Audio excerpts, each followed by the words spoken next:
марде бо номи Майкл Харт гуфтааст. ва гуфтагӣ бар ин Майкл Харт ки аст? Майкл Харт шахсест ки дар замони муосири мову шумост. таърихшинос ва риёзидон аст.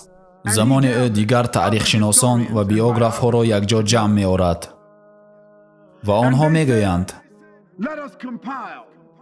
биёед рӯйхати 100 шахсияти муътабартарини тамоми таърихро таъсис медиҳем.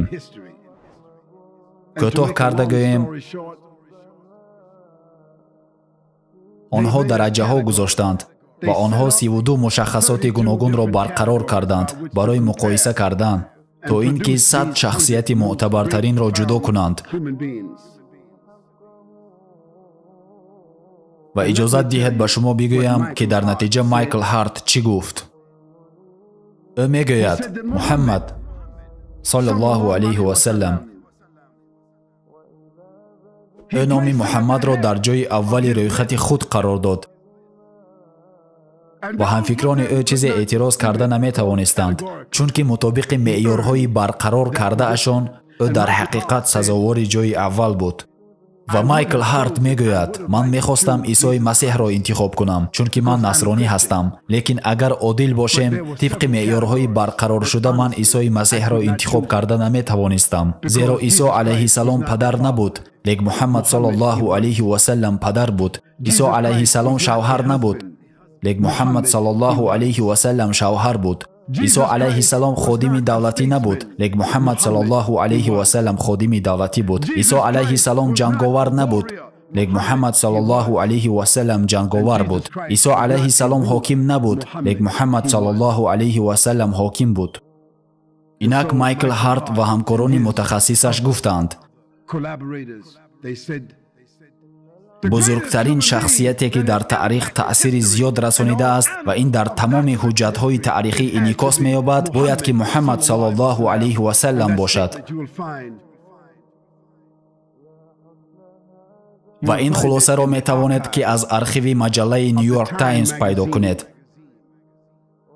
New York Times, маҷаллаи машҳур, дар ин бора метавонед аз архиви онҳо пайдо намоед. Метавонед китоби онро дар ҳамин Австралия ва дар дигар давлатҳо пайдо намоед. ё ин ки метавонед ба интернет дохил шуда номи Майкл Хартро ҷустуҷӯ кунед. ин номро дар интернет биҷоед, шумо пайдо мекунед ва худатон ҳамаашро мебинед. вале ҳозир иҷозат диҳед, ки ба шумо суханони гуфташудаи дигар шахсиятҳои маъруфро оиди Муҳаммад ҳамчун одам ва оиди супориши ӯ бихонам. Ҷорҷ Бернард Шоу гуфтааст: агар шахсе ба монанди Муҳаммад саллаллоҳу алайҳи васаллам имрӯз ҳокимияти мутлақ медошт, ӯ метавонист ки мушкилиҳоро бартараф кунад ва одамонро ба он хушбахтӣ ва сулҳе меовард, ки онҳо ба он сахт ниёз доранд. Майкл Харт гуфтааст: интихоби ман Муҳаммад, он ки ман номи ӯро дар ҷойи аввали рӯйхати шахсиятҳои бонуфузтарини таърих гузоштам, касеро ба ҳайрат меорад ва каси дигареро ба тааҷҷуб. лекин ӯ ягона шахсият дар тамоми таърих буд, ки ҳам аз ҷиҳати динӣ ва ҳам аз ҷиҳати дунявӣ мақоми баландтарини муваффақиятро соҳиб буд. файласуф ва ҳуқуқшиноси инглис Ҷон Остин гуфтааст: ҳамагӣ дар тӯли каме зиёд аз 1 сол ӯ ҳокими ҳам динӣ ва ҳам дунявии Мадина шуд. дастонашро бо фишанге гузошт, ки дар оянда тамоми дунёро иваз кард. миллиардҳо одамон дар тамоми дунё дар тӯли 1400 соли ахир таълимоти дини Муҳаммадро саллаллоҳу алайҳи васаллам қабул карданд. ятими бедониш ва дар иқлими шадиди биёбони арабӣ ба вой расида, ҷомеаи қафомондаро ба тамаддуни бузург мубаддал гардонид. ӯ дар тамоми таърих ягона ҳокимест, ки назари худро дар ҳаёти хусусии худ ба кор бурдааст. ӯ дар Макка ятим таваллуд шуда буд. ӯ дар Макка ба воя расида буд. ӯ аз Макка бурда шуда буд. ба таъқиб гирифтор шуда маҷбур шуд, ки фирор кунад. ӯро дунболагирӣ карданд, пайравони ӯро куштанд. лек Аллоҳ ба ӯ иҷоза дод, ки баъди гузаштани 23 сол ҳамчун ғолиб баргардад, ҳамчун фотеҳ баргардад. ва вақте ки баргашт, ӯ тамоми он касонро бахшид. дар ҳаёти худ ба амал татбиқ кард ончеро ки ба он даъват мекард ва баъд аз ин пайғамбар саллаллоҳу алайҳи ва саллам паёми худро вусъат дод. ӯ исломро аз ҳудуди нимҷазираи араб берун паҳн кард. ислом ҳамчун сохтори давлат барқарор карда шуда буд, ҳамчун шакли давлатдорӣ. ӯ ҳоким буд, лекин хӯрдан, нӯшидан ва пӯшиданро он гунае ки дар хурдсоливу наврасӣ мекард, ҳамон гуна давом додан гирифт. пайғамбари Аллоҳ саллаллоҳу алайҳи ва саллам одил ва софдил буд. ӯ хонаводаи худро пулдор накард, ба шиносҳои худ тақсим намекард. ӯ ба нафъи касоне ки писандаш буданд ҳукм намебаровард ва ё бар зарари касоне ки писандаш набуданд, монанди оне ки подшоҳон, президентҳо, раисон, пулдорон ва ҳокимон имрӯзҳо мекунанд ва ё монанди онҳое ки дар тамоми давру замон чунин карданд. ӯ одами ин дунё буд, лек пайваста дар фикри охират буд, зеро Аллоҳ субҳанаҳу ва таъала ба ӯ чунин оятро нозил кардааст: الآخرة خير وأبقى.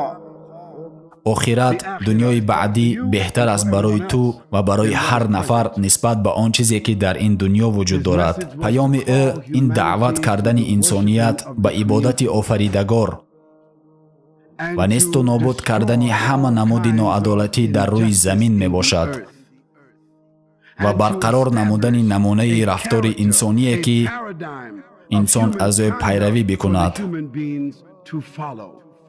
бо хондани Қуръон мо мебинем ки ин паём аз ҳар саҳифаи он мебарояд.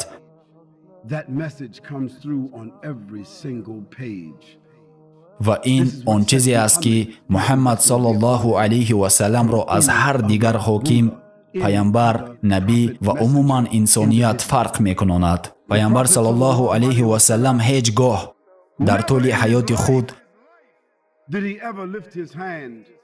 ба касе барои задан даст набардоштааст. ҳеҷ гоҳ на хизматгорашро, на ҳамсарашро, на фарзандонашро, на дӯстонашро ва на душманонашро, ғайри он ҳолате ки душман бар зидди Аллоҳ субҳанаҳу ва таъала ва бар зидди паём меҷангид. ва вақте ки саҳобагони паямбар саллаллоҳу алайҳи ва саллам ба ӯ дар вақти ҷангидан нигоҳ мекарданд, онҳо мегӯянд: қасам ба Аллоҳ, мо ӯро дар миёни душманон дар ҳолати мубориза дар меёфтем.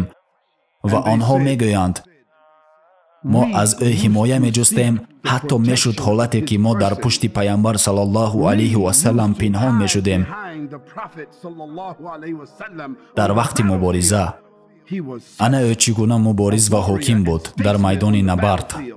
фармон медод ва ҳам меҷангид дар роҳи Аллоҳ субҳанаҳу ва таъала. лекин вақте ки ӯ берун аз майдони набард буд, нигоҳашро поён мекард, мулоим гап мезад. ӯ хушмуомила буд, бо одамон муносибати гарм мекард. ӯ самимӣ буд, нозук буд, дилсӯз ва ҳассоснок буд. инчунин паямбар саллаллоҳу алайҳи ва саллам дар давоми рӯз нодоронро хӯрок медод, беморонро зиёрат мекард, артишро роҳбарӣ мекард, ба корҳои давлатӣ машғул мешуд, ҳукмбарорӣ мекард, бо мардон ва занон гуфтугӯ мекард, закот медод, либосҳои худро таъмир мекард, хонаи худро тоза мекард, хӯрокворӣ харид мекард. он чизеро мекард ки мову шумо низ онро мекунем, лекин шабҳо дар намоз тӯли 4-5 соат рост меистод ва дар рӯзи дигар боз дар набардҳо меҷангид. артишро идора мекард, дастурҳои давлатӣ медод, Қуръонро мефаҳмонид, ба одамон тарзи рафторро меомӯзонид. чӣ хел одам метавонад ҳамаи инро иҷро кунад ва шабона дар намоз тӯли 4-5 соат рост баистад? чӣ гуна одам ба ин қодир буда метавонад? набӣ, паямбар, худи ӯ буд, шахси бо паём. эй мусалмонон ва номусалмонон, паямбар саллаллоҳу алайҳи ва саллам мутобиқи Қуръон шоҳиди муъминон буд. ӯ ба ҷуз паёмбаре набуд. ӯ шахсе буд ки бо дигар одамон гуфтугӯи нармона мекард. ӯ раҳмати бузурге бар оламиён буд. ӯ бо ҳақиқати раднопазир фиристода шуда буд. паёнбаре буд ки на хонда метавонист ва на навишта. ӯ меҳрубонӣ ва паёнбар буд. ӯ раҳмат барои инсоният буд. ӯ шоҳиди муъминон буд ва муъминон бошанд шоҳиди тамоми башарият мебошанд. ӯ раҳмати оламиён аст. ӯ беҳтарин намунаи ибрат аст. ӯ охирон паёнбари башар буд. ӯ ба тамоми одамон ва ҷинҳо фиристода шуда буд. ӯ ғолиби тамоми тартибҳо буд ва ӯ чун баландтарин стандарт офарида шуда буд. эй мусалмонон ва номусалмонон, дар тӯли таърих шахсияте набуд ки ба муҳаммад саллаллоҳу алайҳи васаллам баробар шуда тавонад. На Конфусий, на Гуатама Будда, на Искандари Мақдунӣ, на Наполеон Бонапарт, на Юрий Сезар, на Константин, на Махатма Ганди, на подшоҳ Ричард ва ё Фердинанд, на Винстон Чарчил, на Чарлз Дарвин, на Дэн Сяопин, на Карл Маркс, на Алберт Эйнштейн, на Мартин Лютер Кинг Хурдӣ, на Ҷорҷ Вашингтон, на Ҷон Ф. Кеннеди ва албатта на Билл Клинтон, на Тони Блер, на Ҷон Ховард, на Ҷорҷ Буши Калонӣ ва на Ҷорҷ Буши Хурдӣ. На шумо, на ман, на волидони мо, на бобоҳои мо, на касе аз гузаштагони мо наметавонад ки бо ин шахсият Муҳаммад саллаллоҳу алайҳи васаллам баробар шаванд. ва ба шахсони номусалмон мегӯям, вақте ки имрӯз ба хона бармегардед, оиди Муҳаммад саллаллоҳу алайҳи васаллам бихонед. агар бошуҷоат бошед, агар шумо аз тағйирот наметарсед, чунки агар шумо оиди Муҳаммад саллаллоҳу алайҳи васаллам бо қалб ва ақли кушода бихонед, пас эҳтимол вуҷуд дорад ки муҳаббат ба ин шахсият ва эҳтиром ба ин шахсият ба ҳаёти шумо ворид мешавад, ба қалби шумо ворид мешавад, ба ақли шумо ворид мешавад, ба оила ва хонаи шумо ворид мешавад. ва шумо низ мехоҳед ки пайрави Муҳаммад саллаллоҳу алайҳи васаллам бишавед. ва агар шумо чунин як интихоб бикунед, пас шумо ба ин васила номи ӯро бообрӯтар намекунед. шумо баракати уммати ӯро зиёдтар намекунед, балки шумо манфиате баҳри худатон мегиред. ва аз ин рӯ мо шуморо даъват мекунем ба қабул кардан, фаҳмидан ва эҳтиром кардани ин шахсият Муҳаммад саллаллоҳу алайҳи васаллам ва паёми ӯ.